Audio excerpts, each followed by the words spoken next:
Hi friends, நம்ம இன்றைக்கி என்ன பார்க்க போகிறோம் அப்படின்னா சோசியலேருந்து சில முக்கியமான பாயிண்ட்ஸ் தான் பார்க்க போகிறோம். இப்போ ஒரு மேப் அப்படின்னு எடுத்துக்கிட்டோம்னா அதில் வந்து ஒவ்வொரு இடத்தையும் குறிக்கிறதுக்கு ஒரு சில நிறங்கள் வந்து பயன்படுத்தப்படுகிறது. எந்தெந்த இடத்திற்கு எந்தெந்த நிறங்கள் பயன்படுத்தப்படுது அப்படிங்கிறத பார்க்கலாம். ஃபஸ்ட்டு வந்து நிறங்கள் கொடுத்துருக்குறாங்க, அதற்கடுத்து அமைப்புகள் கொடுத்துருக்குறாங்க. ஃபஸ்ட்டு வெள்ளை நிறம் அப்படிங்கிறத வந்து எங்கே பயன்படுத்துகிறோம் அப்படின்னா பனி பிரதேசங்கள், பனி உள்ள இடத்த பாயிண்ட் அவுட் பண்ணுறதுக்கு வெள்ளை நிறம் அப்படிங்கிறது குறிக்கப்படுது. அடுத்து மஞ்சள் நிறம் எதற்காக பயன்படுத்துகிறாங்க அப்படின்னு பார்த்தோம்னா விவசாய நிலங்களை குறிக்கிறதுக்கு மஞ்சள் நிறம் பயன்படுத்தப்படுது. அடுத்து பச்சை நிறம் வந்து காடுகளுக்கு பயன்படுத்தப்படுகிறது. காடுகள் எங்கெங்கே இருக்கோ அது எல்லாமே பச்சை நிறங்களில் வந்து மென்ஷன் பண்ணுவாங்க.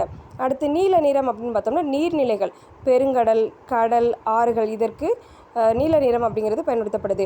அடுத்து பழுப்பு நிறம் அப்படிங்கிறது மலை, குன்று மற்றும் சம உயரக்கோடு பகுதிகளுக்கு பழுப்பு நிறம் பயன்படுத்தப்படுது.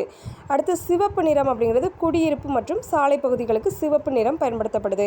கருப்பு நிறம் அப்படின்னு பார்த்தோம்னா ரயில்வே பாதைகளுக்கு பயன்படுத்தப்படுது. தேங்க்யூ.